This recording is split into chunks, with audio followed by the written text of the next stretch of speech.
Welcome back to my channel study talks friends. आज हम करेंगे पिटमैन शॉर्ट हैंड बुक का 11 चैप्टर जिसका नाम है initial hooks to straight strokes and curves. कि straight strokes and curve strokes के साथ में जो इनिशियल हुक्स लगते हैं यानी स्टार्टिंग में जो हुक लगाते हैं उसका मीनिंग क्या होता है, कि वो अगर राइट साइड लगे तो क्या मीनिंग होगा, लेफ्ट साइड लगे तो क्या मीनिंग होगा, और कौन से स्ट्रोक के साथ कब लगाना है, स्टार्टिंग में लगाना है या एंड में लगाना है।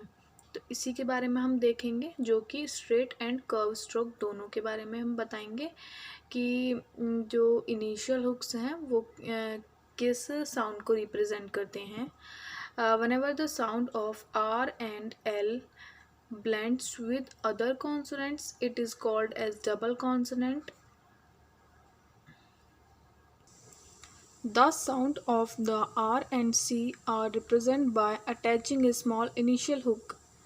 R and C के जो साउंड आएगी वो initial hook small initial hook को ऐड करने से आएगी। तो मैं इसके रूल्स बता देती हूँ जिससे आपको बहुत इजीली समझ आएगा रूल्स के अकॉर्डिंग। कि रूल्स ऑफ आर हुक का जो रूल है, it is small initial hook is attach to a straight stroke in the clockwise motion और right motion, it will represent the sound of R. ये straight stroke की बात की है हमने कि जो भी स्ट्रेट स्ट्रोक है उसके साथ में अगर राइट मोशन में यानी कि इधर राइट की तरफ में यानी कि राइट मोशन या फिर क्लॉकवाइज मोशन में अगर एक हुक लग जाता है तो वो आर की साउंड रिप्रेजेंट करता है। फॉर एग्जांपल पर पी में पी कॉन्सोनेंट में जो कि स्ट्रेट होता है उसमें अगर हमने राइट मोशन और क्लॉकवाइज मोशन में अगर हमने उसमें स्टार्टिंग में इनिशियल हुक लगा दिया है तो वो आर की साउंड रिप्रेजेंट करता है। पर बर टर डर चर जर कर गर ये सारे स्ट्रेट स्ट्रोक्स हैं। तो इनके साथ में अगर राइट मोशन में इनिशियल में अगर हम एक हुक लगा देंगे तो वो आर की साउंड रिप्रेजेंट करेगा। सेकंड रूल इज़ जो कि हम बताएंगे कि जो आर की साउंड कर्व स्ट्रोक के साथ कहाँ पे हुक लगता है, कौन से मोशन में लगता है, वो वाला रूल है ये। If a small initial hook is attached inside the curve stroke it will represent the sound of R. अब इसमें कर्व्स वाले हैं एफ वी थ श ज एम एन, ये सारे कर्व वाले स्ट्रोक हैं। तो इनमें अगर इनिशियल में इधर की साइड यानी कि लेफ़्ट साइड में यानी कि एंटी क्लॉकवाइज मोशन में अगर हम एक हुक लगाएंगे स्टार्टिंग में तो वो आर की साउंड रिप्रेजेंट करेगा कर्व स्ट्रोक्स के साथ। Now we comes on rule of L hook. ठीक है, if a small initial hook is attached to a straight stroke in the anti-clockwise motion or left motion, it will represent the sign of L। ठीक है, अब इसमें same वही है, अगर हमने राइट मोशन और क्लॉकवाइज मोशन में अगर हमने हुक लगाया है तो वो आर है। अगर इसके अपोजिट यानी एंटी क्लॉकवाइज मोशन और लेफ़्ट मोशन में स्टार्टिंग में अगर हुक लगाया है यानी स्ट्रेट स्ट्रोक्स के साथ तो वो किसकी साउंड रिप्रेजेंट करेगा, वो एल की साउंड रिप्रेजेंट करेगा। जैसे पल बल तल डल चल जल कल गल, ये सभी एल की साउंड रिप्रेजेंट करेंगे। ठीक है ना।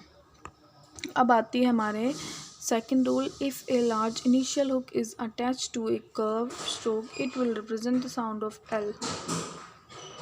अब इसमें हमने बोला है इसमें लार्ज इनिशियल, अगर स्टार्टिंग में एक लार्ज हुक होगा, वो जो हमने आर वाला हुक जो था वो स्मॉल हुक था, यहाँ पे हम लार्ज हुक बनाएंगे तो ये एल की साउंड रिप्रेजेंट करेगा कर्व स्ट्रोक्स के साथ। And the next rule is the hooks are always written first but they will be read just after the consonant it will these are attached.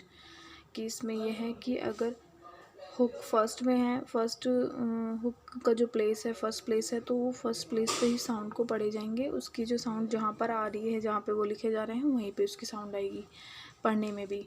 Next is if a small initial hook is attach inside the consonant ing it will represent the sound of I N G. इसमें है कि अगर हमारा इंग के साथ में अगर हमने स्मॉल हुक लगा दी है तो वो कर की आवाज़ रिप्रेजेंट करेगी। इसके एग्जाम्पल देख लेते हैं। बैंकर में जिसे BNN इंग को अगर हम हुक लगा देंगे तो कर की आवाज़ आएगी, बैन कर। टैंक कर, एन के साथ हुक लगा देंगे तो इंक की आवाज़ आएगी। ड्रिंक कर, क्विंक कर, फिंगर। ठीक है। And the fifth rule is last rule is L hook is sometimes is used with the word of second syllable or L hooks can also be written medially. इस वाले rule में हमने बताया कि जो एल हुक है वो medial में भी हम इसका यूज़ कर सकते हैं, जो हमारी आउटलाइन के अकॉर्डिंग जो कन्वीनियंट है उसके अकॉर्डिंग हम उसको मीडियल में भी बना सकते हैं। जैसे डीपली है, पी के साथ एल हुक लगाएंगे तो हम इसको, अगर हमने जिसे हमने पढ़ा था एल को एंटी क्लॉकवाइज मोशन में लिखते हैं तो ऐसे ही हम इसको मिडल में करके एंटी क्लॉकवाइज मोशन में बना देंगे अपने आउटलाइन के कन्वीनियंट के अकॉर्डिंग। ऐसे ब्रीफली, ब्रीफलेस, जॉयफुल, ये सब इसके एग्जांपल्स हैं। तो फ्रेंड्स यही है मेरी आज की वीडियो। अगर आपको पसंद आई तो प्लीज़ लाइक कर दीजिए और मेरे चैनल को सब्सक्राइब करें और बेल आइकन को प्रेस करें जिससे कि मेरी आने वाली हर वीडियो आपको टाइम टू टाइम मिलती रहे। और मेरी वीडियोस को ज़्यादा से ज़्यादा शेयर करें, लाइक करें, कमेंट करें। Thank you.